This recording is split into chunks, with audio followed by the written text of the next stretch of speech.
Dunque, ho iniziato questo lungo progetto, di cui il documentario è parte, con un senso di ribellione, di perdita e di amore.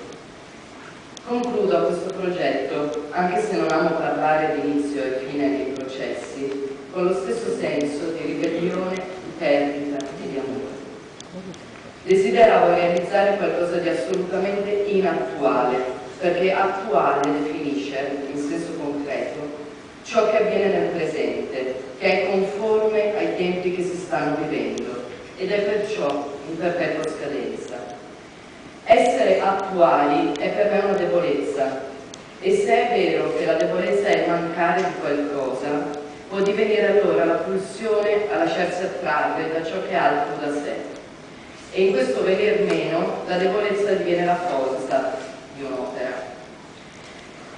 Ringrazio tutti coloro che hanno sostenuto questo progetto, un ringraziamento profondo all'Istituto Veneto di Scienze, Lettere ed Arti e al Presidente, e un grazie di cuore ad Amerigo Nutolo, che da anni cura il ciclo completo di opere Camp Venice, di cui il documentario Sigillo è l'unica parte pubblicata. Il resto del progetto, ancora inedito, è ora pronto per essere condiviso con la comunità. Una curatela, la sua, più prossima all'amore, che è la cura intesa come terapia, quando le disfunzioni, i tic, lo zoppicare di un'opera vengono corretti affinché essa funzioni ipoteticamente meglio.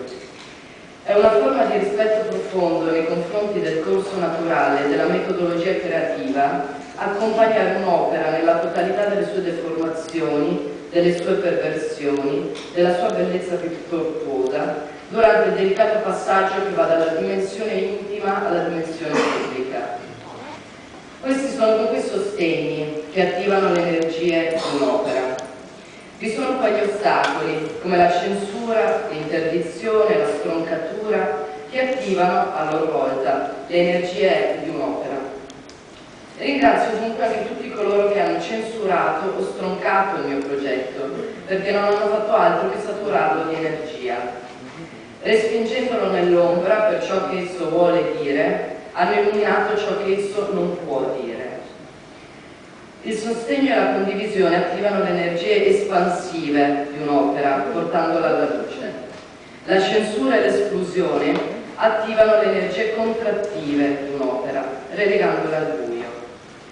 La manifestazione e l'immanifestabile compongono il movimento respiratorio di un'opera. Seguendo questo movimento di espansione e contrazione che ha accompagnato il progetto Camp Venice, voglio portare l'attenzione sulla capacità respiratoria di una comunità.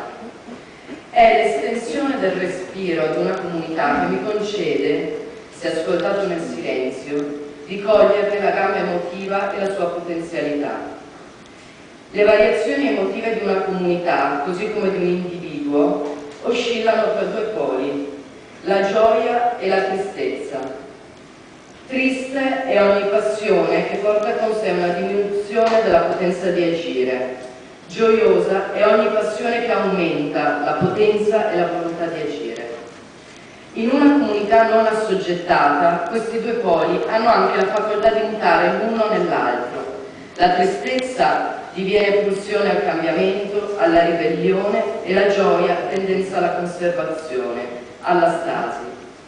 Prendersi cura di un sistema vivente, di un organismo, una comunità, sta nel rispettare l'espressione completa della molteplicità delle sue emozioni.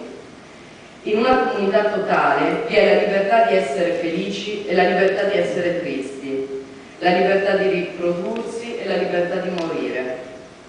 All'opposto, provocare passioni tristi, sfruttare passioni tristi, è lo strumento più efficace e subdolo che il potere possa mettere in atto nei confronti di una comunità.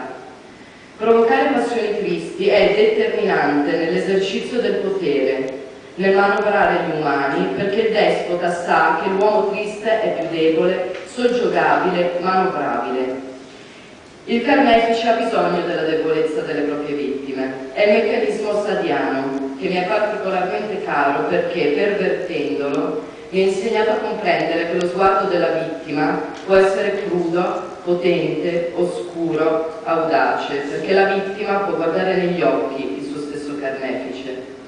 Chi accusa di vittimismo una comunità tormentata è il conformista, perché il conformista non ha il coraggio di vedere l'eccesso, di guardare ai margini, non ha il coraggio di essere disperato.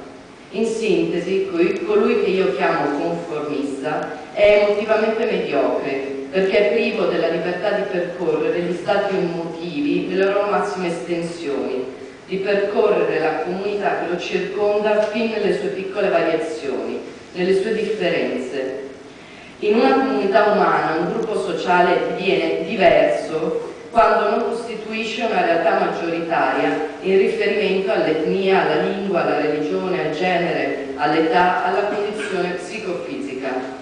Se il rapporto quotidiano nella città di Venezia è di 3 turisti per ogni cittadino, i veneziani sono a Venezia dei diversi. Ma non è sulla differenza veneziana che voglio soffermarmi, ma anche sottolineare l'importanza delle minoranze all'interno di questa comunità di diversi. La bellezza e la gioia di una comunità non si misura dal benessere della sua classe dominante, ma si misura dal fiorire delle sue stesse minoranze, dalla moltiplicazione delle sue stesse differenze. Auspico che i governanti realizzino coraggiosamente che è molto più elegante confrontarsi con una comunità vitale e felice piuttosto che con una comunità spersa e debole. Auguro infine alla mia comunità e a me stessa di avere uno sguardo crudo, potente, oscuro, audace, per guardare nell'abisso con coraggio, per guadagnarci la libertà di esprimere le emozioni in tutta la loro estensione, perché queste siano fondamento di azione contro qualsiasi potere che voglia imporre tristezza e dominio. Grazie.